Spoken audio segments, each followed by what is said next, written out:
घर से अगर बाहर निकल रहे ना, अपने ट्रैवल कर रहे हैं, तो अपना ईगो जो है ना वो वहीं छोड़ के आइएगा। तकरीबन 2014 में तब मैं पिक्चर में आया, तो हमारे पास ना टिकट के पैसे। भाई मैं अपने बारे में 2-4 बातें आप लोगों को बता दूं। हेलो एवरीवन, कैसे हैं आप सब लोग? उम्मीद है बिल्कुल खैरियत से होंगे। थैंक यू सो मच पिछली कुछ वीडियोस को लाइक करने के लिए। आज की वीडियो बहुत इंपॉर्टेंट है। मैं आपको तकरीबन कोई 10 ऐसी चीज़ें बताऊंगा जिसे सुनकर आपको लगेगा कि हाँ भाई कनाडा आना चाहिए या नहीं आना चाहिए। तो जुड़े रहिएगा। थोड़ा सा बारबेक्यू करना है, साथ साथ बारबेक्यू भी करेंगे, आपको चीज़ें बताएंगे। Stay tuned with Kashif in Canada. अभी मुझे जी बारबेक्यू पिक करना है। एक हमने ये बारबेक्यू लिया था यहाँ पे, ये जो है कोयले का है और ये जो है प्रोपेन का है। इसके साथ जो है भाई ये वाला सिलेंडर लगता है, ठीक है ना जी। मेरे पास बड़ा बारबेक्यू भी है, दिखाता हूँ आपको अभी। इसको मुझे टेस्ट भी करना है और मेरे ख्याल में कोई ज़्यादा नहीं है, 10-12 चिकन को सिर्फ हमने बारबेक्यू करना है, क्योंकि कोई कभी जो है मूड बना है। तो आ जाएं, इसको लेके चलते हैं जी। अभी ये हमारा भाई साइड उसका एंट्रेंस है बैकयार्ड का। ये बिन रखे होते हैं, ये एक्चुअली गवर्नमेंट आपको प्रोवाइड करती है। इसमें खाली रिसाइकलिंग का सामान होता है, इसमें दूसरा वाला गार्बेज होता है और इसमें जो है खाली ऑर्गेनिक गार्बेज होता है। ऑर्गेनिक गार्बेज में भाई सारे वो छिलके विलके ये वो सारा कुछ। और ये हमारा एसी लगा हुआ है। कई सारे लोग मुझसे बोल रहे थे कि मैं घर का टूर कराऊं। घर का टूर तो कराना मुश्किल है यार, हमें नज़र बहुत लग जाती है भाई, सीधी सी बात है। इसलिए ये मेरी बाउंड्री वॉल है, बाहर का आप देख सकते हैं सारा कुछ। यहाँ पर ये सब मैंने कैमरे वैमरे लाइट्स वगैरह मैंने लगाई हुई हैं। ये होज़ है बैकयार्ड में, अगर आपने पानी वानी देना है तो उसका सेपरेट है। चलें जी, आ जाएं, लेके चलते हैं आपको। ये खुल चुका है, ये मेरा बैकयार्ड है सारा। ऑब्वियसली थोड़ा सा अप एंड डाउन है भाई, अभी ज़रा इसकी सफाइयाँ करनी है। ये हमारा पैटियो सेट है।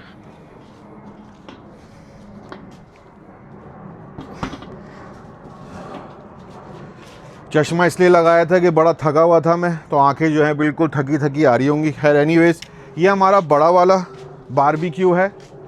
इसको मैं अभी यूज़ नहीं कर रहा हूँ क्योंकि एज आई सेड कि अभी इतना ज़्यादा इस्तेमाल है नहीं, और बाकी सारी चीज़ें जो हैं आपसे बातें करता रहूँगा, दिखाता भी रहूँगा।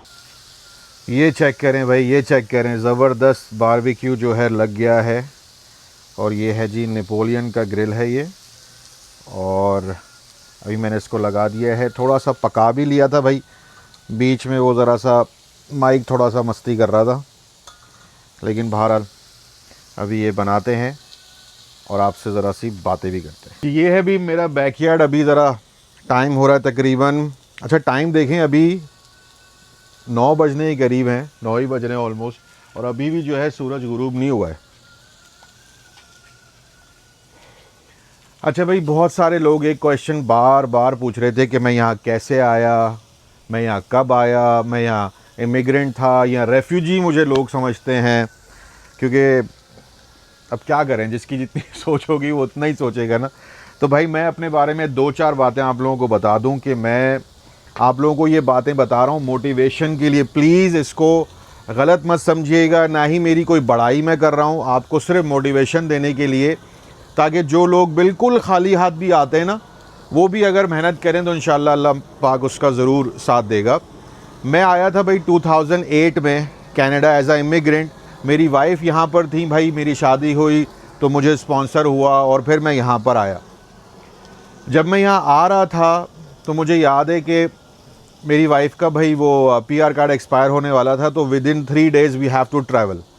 तो हमारे पास ना टिकट के पैसे ना किसी चीज़ के पैसे, तो हमने फिर जो मेरी वाइफ के उस टाइम बहनोई थे भाई, उन्होंने वो हमें टिकट अरेंज करके दिए क्रेडिट पे, और हम उस पर आए PIA की फ़्लाइट में। और मेरे पास पैसे थे नहीं यहाँ आने के लिए, तो मैंने किसी से बोरो करे, अपने बहनोई से मैंने बोरो करे, और तकरीबन $120 उस टाइम पे बने थे कैनेडियन डॉलर्स। तो जब हम लैंड करे, इन शॉर्ट आपको बता रहा हूँ मैं, हम लैंड करे कनाडा एयरपोर्ट पे, तो जिसने हमें आके पिक करना था वो आया ही नहीं। वो मेरी वाइफ का कोई जानने वाला था, तो वो आया नहीं। अच्छा उसके बाद क्या हुआ कि हमारे फिर कोई एक और साहब आए, मैं डिटेल में नहीं जा रहा, फिर एक और साहब आए, उनके घर पे हम रहे 6-7 दिन, फिर यहाँ बेसमेंट में, और वो $120 के साथ जो है जॉब का इशू, फिर मुझे काफ़ी सारी स्ट्रगल करनी पड़ी। लेकिन स्लोली मैं आपको बताऊं, पूरी बातें क्या बताऊं आपको, कितनी तकलीफ़ों से हम लोग गुजरे थे शुरू में। यकीन करें, हमारे पास हेल्थ कार्ड उस वक्त बना नहीं था, तो जब बेटा बीमार हुआ तो $50 नहीं थे डॉक्टर को दिखाने के लिए। काफ़ी टफ़ टाइम देखा है मैंने ना। ये बातें कोई नहीं देखेगा, क्योंकि जब मेरा बिज़नेस स्टार्ट हुआ है तकरीबन 2014 में, तब मैं पिक्चर में आया अपने ख़ानदान वालों के, तब मैं पिक्चर में आया हूँ अपने दोस्तों के, इनफैक्ट, क्योंकि उन्होंने फिर मुझे फेसबुक पे देखा, मेरा बिज़नेस देखा। उससे पहले तक मेरी स्ट्रगल के बारे में ना किसी ने पूछा, और ना ही आज तक कोई पूछता है जब भी मैं बताता हूँ। एनीवेज, तो हुआ ये कि फिर एक लूप कंपनी में मेरी जॉब लगी। मेरा बैकग्राउंड था भाई बैंकिंग का, मैं बैंक में जॉब करता था बैक होम में। तो यहाँ पर जब आया, बैंक में जॉब ही नहीं मिल रही, बहुत स्ट्रगल करी, बड़ी मेहनत करी, नहीं मिल रही। बहरहाल मरता क्या नहीं करता, रेंट भी देना है, खाना भी खाना है भाई। तो मैंने क्या किया कि लूप कंपनी में मैंने एक monster.ca, जिसका मैं आपको बताता हूँ ना, यहाँ पर जो वेबसाइट्स हैं, वहाँ पे अपनी वेबसाइट्स पे आप एप्लीकेशंस डालें, रेज्यूमे डालें, बाकी अल्लाह पे छोड़ दें। मैं यहाँ पर जाता था अपना लाइब्रेरी में, वहाँ पे मैंने कार्ड बनवा लिया था लाइब्रेरी का, फ्री ऑफ कॉस्ट आप जाके वहाँ पर यूज़ कर सकते हैं, कंप्यूटर्स, ऑनलाइन वगैरह सारा कुछ ना। मैं ज़रा ऑयल भी लगाता रहूँ, तो आप वहाँ पे जाके जो है ये यूज़ कर सकते हैं, ठीक है ना, और अपना रेज्यूमे आप पोस्ट करें। और फिर हुआ वही, अल्हम्दुलिल्लाह, फिर मुझे एक फैक्ट्री में जॉब मिली। कुकी वगैरह बनाता था मैं, जब मैं नया नया आया था। तो 3 हफ्ते मैंने वहाँ काम किया। तो जी सुबह 4:30 बजे मैं उठता था, 7:30 बजे के करीब या 6 बजे मुझे याद है, मुझे उस फैक्ट्री में पहुँचना पड़ता था।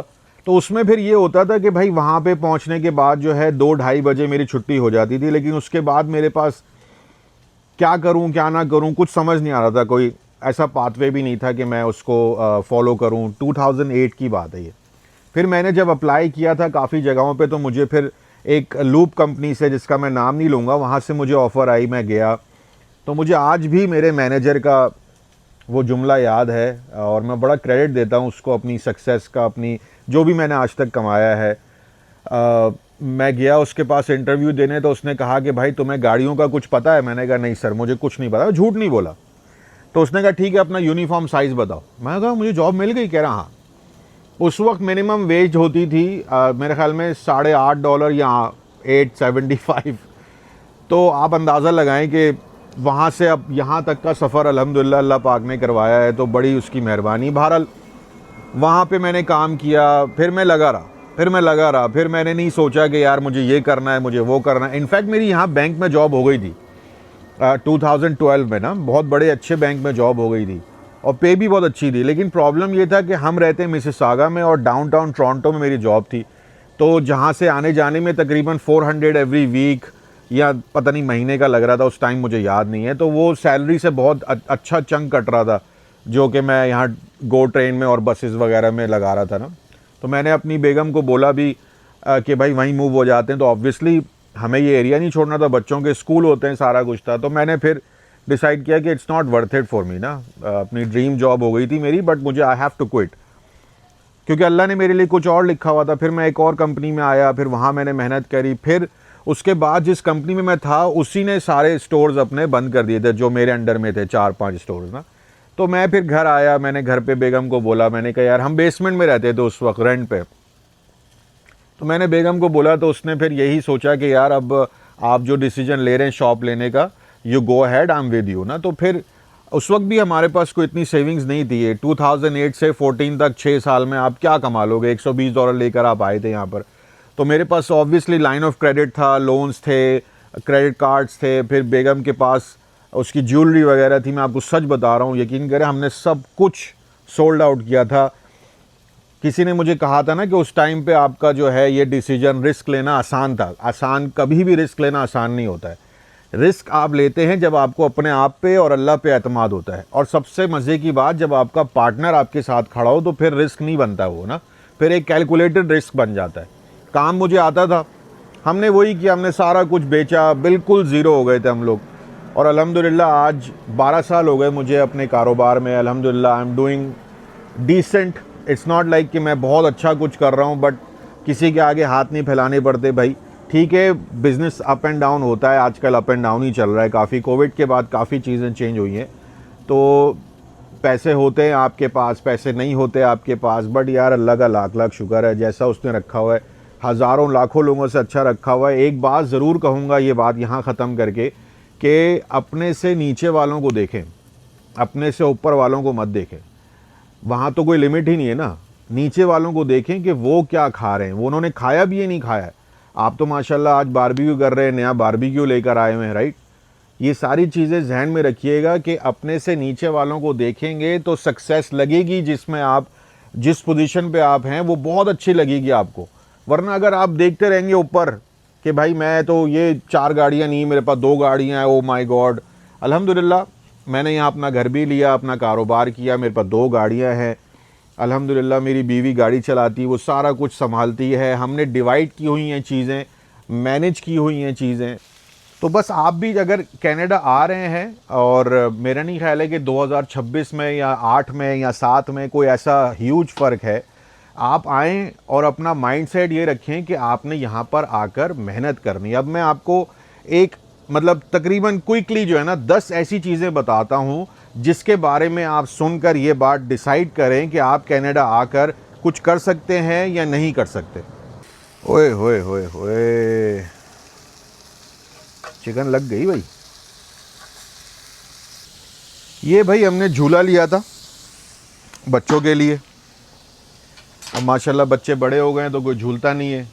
अगर आप यहाँ प्लान कर रहे हैं ना आने का कनाडा, तो सबसे पहले आप ये याद रखिएगा कि आपकी जो फैमिली, अगर आप सिंगल आ रहे हैं, आपकी जो फैमिली और जो दोस्त वगैरह हैं वो सब कुछ वहाँ पे छूट जाएगा। अगर आप मेंटली तौर पे प्रिपेयर हैं कि भाई यहाँ आके आपने रोना गाना नहीं करना है कि अम्मी याद आ रही हैं तो अब्बू याद आ रहे हैं, यकीन करें याद तो आएगी आपको ऑब्वियसली, लेकिन ये चीज़ें आपने जहन में रखनी है।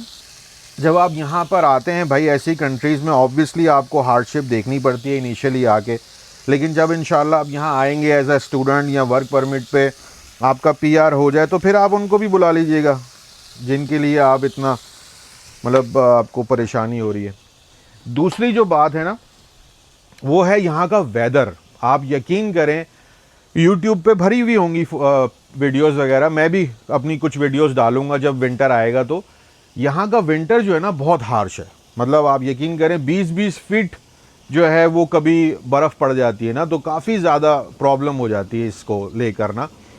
अंधेरा जल्दी हो जाता है। सुबह जो है वो आप समझ लें कि जो सूरज निकलता है, बेगम कितने बजे निकलता होगा सुबह सूरज?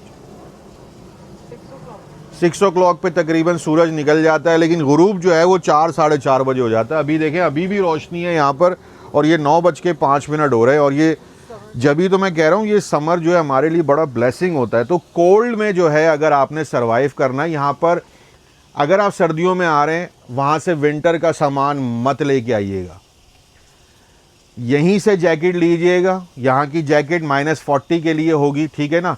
और यहाँ पे शूज़ अलग होते हैं विंटर के, हर चीज़ अलग होती है, मफलर, कैप, ग्लव, सब कुछ यहीं से लीजिएगा, वहाँ से मत लेके आइएगा, पैसा ज़ाया करेंगे आप।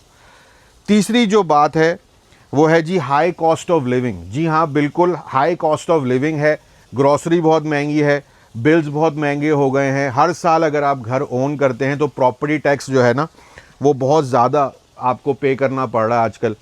मतलब एवरेज घर अगर है आपका, जैसे कि तकरीबन अगर आपका घर है $1 मिलियन का, जो कि बहुत ही मैं समझता हूँ कि बेसिक रिक्वायरमेंट हो गई है घर लेने की ना, तो अगर आपका 1 मिलियन का घर है तो समझ लें 6,500 5,500 से 7,000 के बीच में सालाना प्रॉपर्टी टैक्स आपको देना पड़ता है। Let alone your mortgage payments, अगर घर आप ओन करते हैं तो, क्योंकि किसी के पास भी 1 मिलियन तो होगा नहीं, तो मॉर्गेज पे घर मिलते हैं यहाँ पे ज़्यादातर। फिर आपके बिल्स हैं, इलेक्ट्रिसिटी का बिल है, एम्ब्रिज मतलब जो गैस है उसका बिल है, पानी का बिल है, 2 तरह का पानी, जो पानी आप फ्लश कर रहे हैं वो पानी, जो पानी अगर आप यहाँ ग्रास में डाल रहे हैं वो पानी, ठीक है जी। उसके बाद घर का इंश्योरेंस, सुन रहे हैं आप लोग, घर का इंश्योरेंस, गाड़ियों का इंश्योरेंस। यहाँ बग़ैर इंश्योरेंस के गाड़ी नहीं चला सकते, चलाएंगे तो $5,000 का फ़ाइन है अगर टुल्ले ने पकड़ लिया तो। समझ रहे ना, यहाँ की जो पुलिस है भाई ख़तरनाक है। वो वैसे इसी में अच्छी है सिर्फ टिकट विकेट देने में बहुत अच्छी है, बाकी अल्लाह ताला उन पर रहम करे। तो ये जो बिल्स है ना, ये आपको पका देते हैं इस तरीके से। यकीन करें जितनी भी आपकी इनकम हो, जब भी बहुत सारे लोग जो हैं वो मतलब रेंट पे रहना प्रेफर करते हैं, क्योंकि रेंट में ये होता है कि यूटिलिटी 70% आप कवर करते हो, 30% आपका लैंडलॉर्ड कवर करता है रेंट के ऑन टॉप ऑफ इट। या फिर अगर आप खाली रेंट में ही इंक्लूड कर दो सारा कुछ, तो वो फिर आपकी अंडरस्टैंडिंग है आपके लैंडलॉर्ड के साथ। अच्छा जी, अब मैं बात करूँगा टैक्सेस की। जो यहाँ पर टैक्स लगते हैं ना, वो कितने तरीके के होते हैं भाई। प्रॉपर्टी टैक्स सबसे बड़ा है, ठीक है। आपका जो इनकम टैक्स है, जो आप यहाँ पर आपको पे स्टब मिलती है अगर आप जॉब कर रहे हैं किसी के पास, तो यहाँ पर मैं लगा दूँगा इधर ना, आप देखिएगा कि किस तरीके से जो है ये मैंने एक बना के रखा हुआ है। मेरे ही एम्प्लॉय का पे स्टब है, यहाँ पर आ रहा होगा, आप देखिएगा, इसका स्क्रीनशॉट ले लीजिएगा। अगर आप 60 आवर्स काम करें $18 पर आवर पर, तो ये बनता है जी $1,080, ठीक है जी।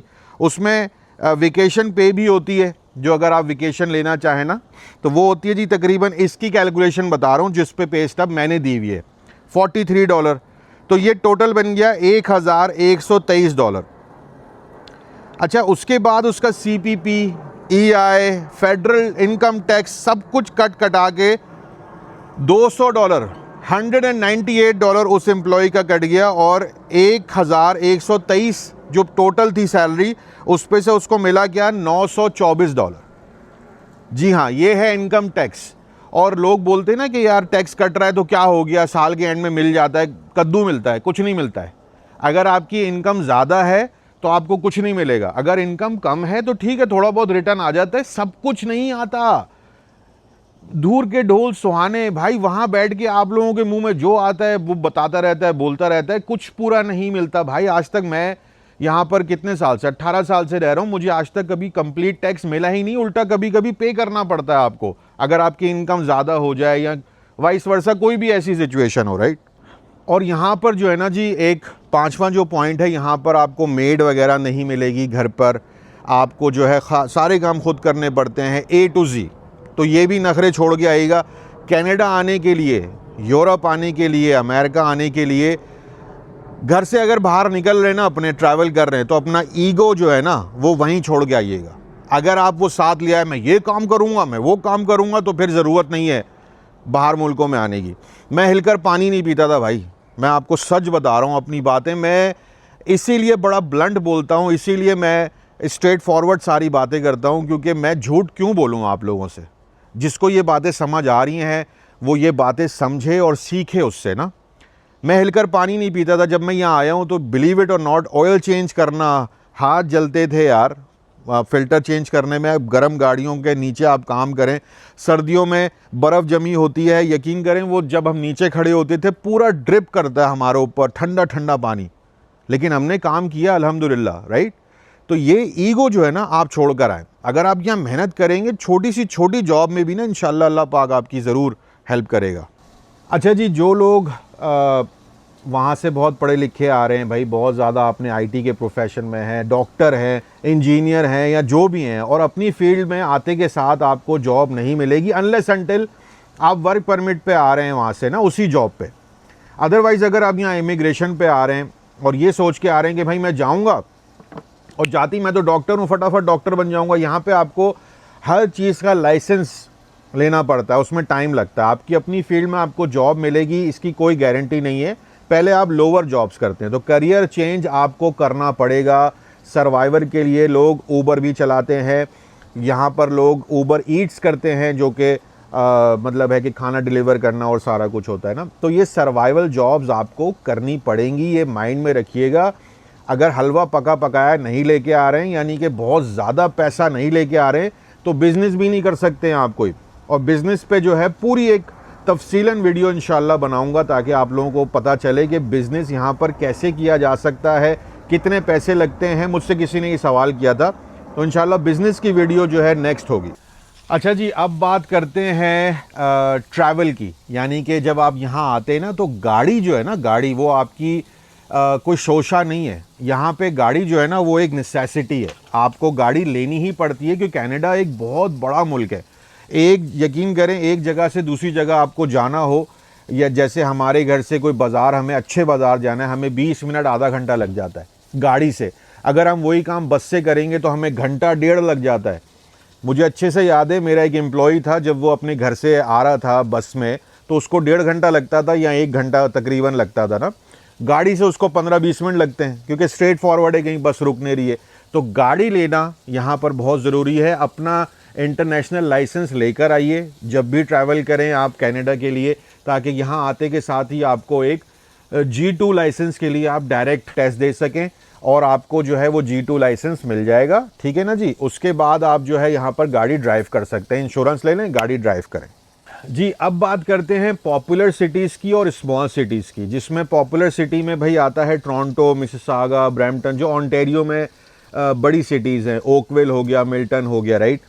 अब मैं अगर आपको बताऊं कि यहाँ पर आकर, क्योंकि महंगा है यहाँ पर रहना, ठीक है ना जी, यहाँ पर आपको रेंट महंगा मिलता है, यहाँ पर घर महंगे हैं। इसी तरह अगर आप थोड़ा सा दूर चले जाएं, यहाँ पे गल्फ़ का एरिया है, यहाँ पर अपना किचनर का एरिया है, पेरिस है, एक जगह है, और ये जो छोटे छोटे टाउन्स हैं, जो छोटी छोटी जगह हैं ना, वहाँ पर आपको रेंट भी कम मिलेगा। ठीक है, वहाँ पर आपको जॉब्स की शायद प्रॉब्लम हो सकती है, लेकिन गाड़ी हुई, आप कम्यूट कर सके, तो मैं आपको बोलूँगा 10 दफ़ा कि भाई आप यहीं पर रहें और जॉब यहाँ पे करें। जो लोग दुबई में जॉब करते हैं ना, वो मोस्टली शारजा में रह रहे होते हैं, अगर आप मेरी इस बात से एग्री करें, क्योंकि शारजा में रेंट कम है। समझ रहे हैं आप। वो रेंट कम के चक्कर में जो है ना, अपनी सहूलत देखते हैं। वो ये नहीं देखते कि यार हम दुबई में रहें, ट्रैवल टाइम बचे। भाई पैसे भी तो देखने ना, कुछ बचेगा ही नहीं तो फ़ायदा क्या है।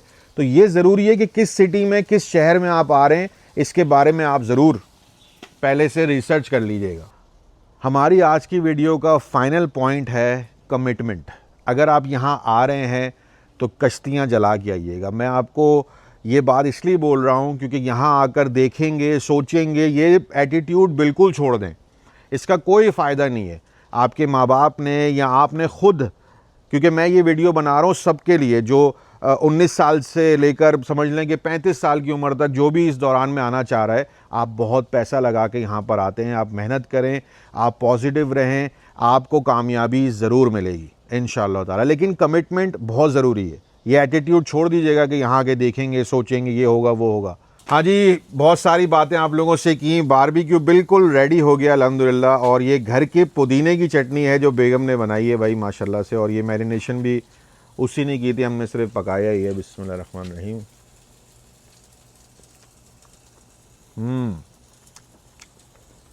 बहुत मज़े का बारबेक्यू है। इतनी तीखी तीखी बातें करके मज़ेदार बारबेक्यू, मज़ा आ गया भाई, बहुत मज़े का, बहुत मज़े का। अच्छा भाई, अंधेरा ज़रा ज़्यादा हो गया, तो ये जो पुदीने की चटनी है ना, ये हमारे घर का पुदीना है माशाल्लाह से। ये देखें बैकयार्ड पे, मैंने अपने हाथों से नहीं लगाया, बेगम ने लगाया, क्योंकि वो ख़ुद बना रही है वीडियो, तो मैं बोल भी नहीं सकता। ये पुदीना है, वो शायद लीमू वगैरह लगा हुआ, राइट। तो ये जो है पुदीना इसने लगाया हुआ है, और ये उस घर के पुदीने को पीस कर और ये चटनी बनी गई है माशाल्लाह माशाल्लाह से। जी, खाना खा लिया था, खाना बेहतरीन बना था। अब मेरा दिल कर रहा था कुछ पान खाने का। आपको दिखाता हूँ कि रात के 12:30 बज रहे हैं और पान खाने का मूड हुआ है। और मिसिसागा में, कनाडा में पान कहाँ से मिलता है या इस तरह की चीज़ अगर आपको चाहिए तो कहाँ से मिलेगी, तो मैं आपको दिखाता हूँ। ये देखें जी, ये है जी शवरमा, ये है जी रॉयल पान।